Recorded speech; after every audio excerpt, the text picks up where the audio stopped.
Guys, magandarang umaga! Welcome back dito sa Gandara SRU channel for Showbiz Update. Andito na naman nga po akong muli, ang Lokaret, at nagmamaganda ninyong kachismosang Kim Pao upang maghatid sa inyo ng latest update and fresh happenings patungkol kay Kim Chiu and Paolo Avellino.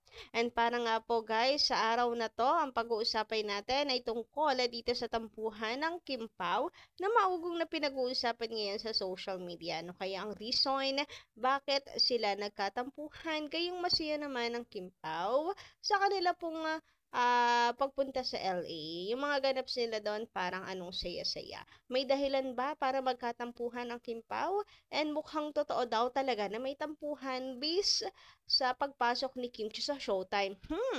Medyo medyo pang marites talaga ang mga balitang ito. Mapapaisip ka rin, paano kaya nila nasabing confirm ang tampuhan ng Kim Pao? Grabe yon. So, pag-usapan nga natin yan, ako natatawa na malungkot. Kung totoo may tampuhan, nakakalungkot, na natatawa kung hindi totoo kasi baka pati si Kim and Paolo pinagtatawanan na lang tayo. Saka OA yan natin. Yes, minsan hindi kasi may iwasan yung pagiging OA natin kasi mahal natin si Kim and Paolo, di ba? So, wala namang masama doon. Bawas-bawasan lang siguro. Natural kasi reaction niya ng mga fans. Pero bawas-bawasan na lang siguro. Anyway, bago tayo magpatuloy sa mga di pa nakaka-subscribe dito sa ating channel, maaari lamang na pindutin po ninyo ang subscribe button at notification bell na nandiyan sa baba para maging updated po kayo at ma-notify tuwing may bago tayong chika at balita hinggil sa Kim Pao. Basta mga balita na may kinalaman na kay Kim Chiu and Paolo Avellino, sagot na po natin yan. And ito na nga, wala nang patumpik-tumpik pa, simulan na natin. About sa tampuhan ng Kim Pao, maugong ito pinag-uusapan ngayon sa social media and promise, pati ako, hindi ko alam kung ano ang pinagmulan ng chika na yan. Paano nasabing may tampuhan ng Kim Pao? Ito ba ay dahil nga sa pagka-uwi ng Kim Pao na tila ba, hindi agad-agad kasi nag-update si Kimi. Parang wala agad update si Kimi ng kanilang pag-uwi. Tapos na si MJ lang yung nagchika na nakalapag na dito sa Pinas ang Kim Pao. Ganon. Well, based lang naman sa mga nababasa ko na may nangong-question kay Kimi, bakit parang wala siyang update, bakit parang iba, hindi kagaya daw do sa Dubai trip nila. Tapos, kung ano-ano pa. And, dahil din ba ito sa pagtutulak ni Kimi ng kanyang bagahe? Nangyari. Bakit gano'n? Dahil lang sa tulak-tulak ni Kimi kanyang bagahe, may tampuhan na agad ng Kim Pao. May nababasa pa po ako. Halos hindi daw nagpapansinan ng Kim Pao ni hindi daw nililingon ni Kim si Paolo. Tapos, si Paolo Avellino nandun lang daw sa likod parate na para bang ayun nga, para bang nanghihina, nandun lang sa likuran, tahimik, nakikiramdam, parang ganun lang daw. 'Di ba? Nakakaloka yung chismis, tampuhan ng Kim Pao dahil lang sa mga ganong napapansin nila. Well, yung iba tumatama sa mga ganyang napapansin at napupuna ha, pero hindi ko sinasabi na totoo may tampuhan ng Kim Pao based sa kilos nilang ito. Kasi guys, pwede rin naman natin i-consider na pagod ang Kim Pao. Galing kaya sila sa biyahe. May pagod silang nararamdaman dyan, na parang gusto na nilang umuwi. Guys, kahit sila nakaupo lang sa biyahe, nakakapagod kaya. Ako nga pag bumabiyahe ako, pagod na pagod ako. Gusto ko nalang mahiga pagkadating. Ganun ako. Ewan ko kayo. Ewan ko, Kim Pao. Pero may pagod yan silang dalawa.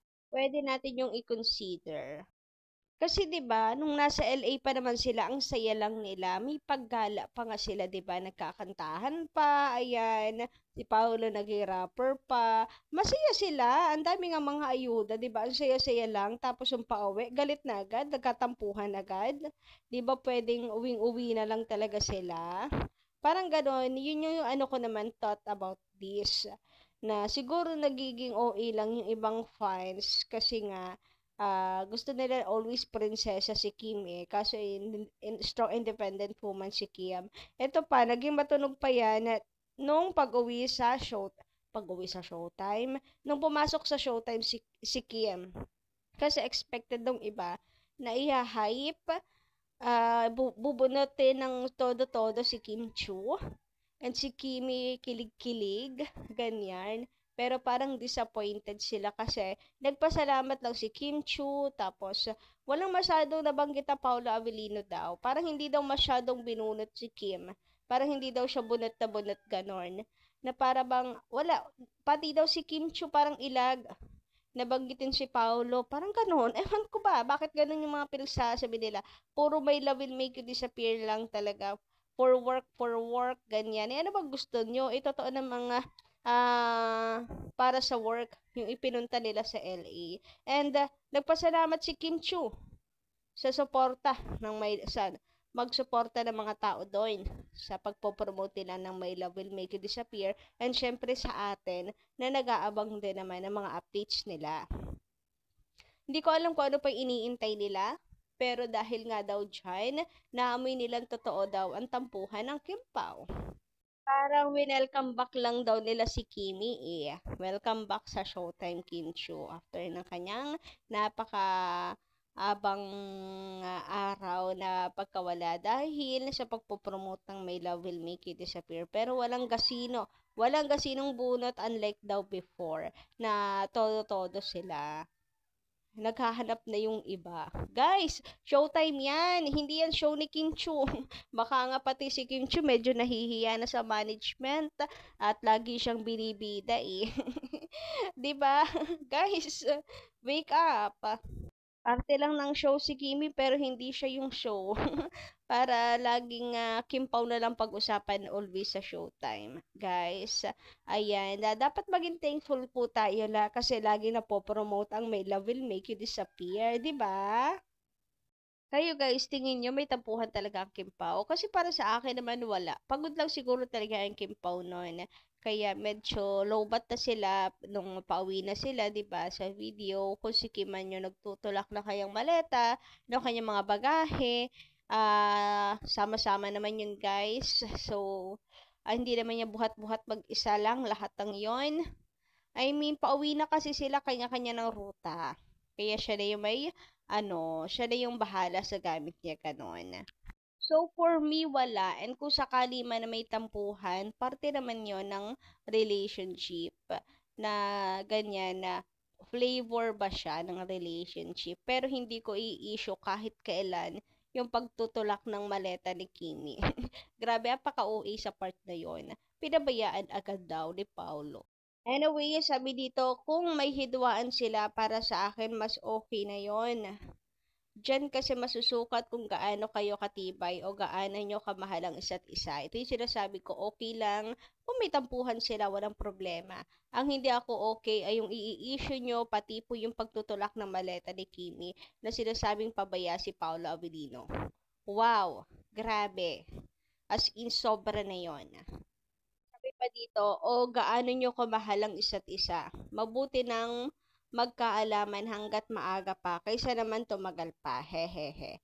Nasabi ko to, na-feel ko rin yung ambience nila. May something, pero baka naman pagod lang sila or may jet lag pa.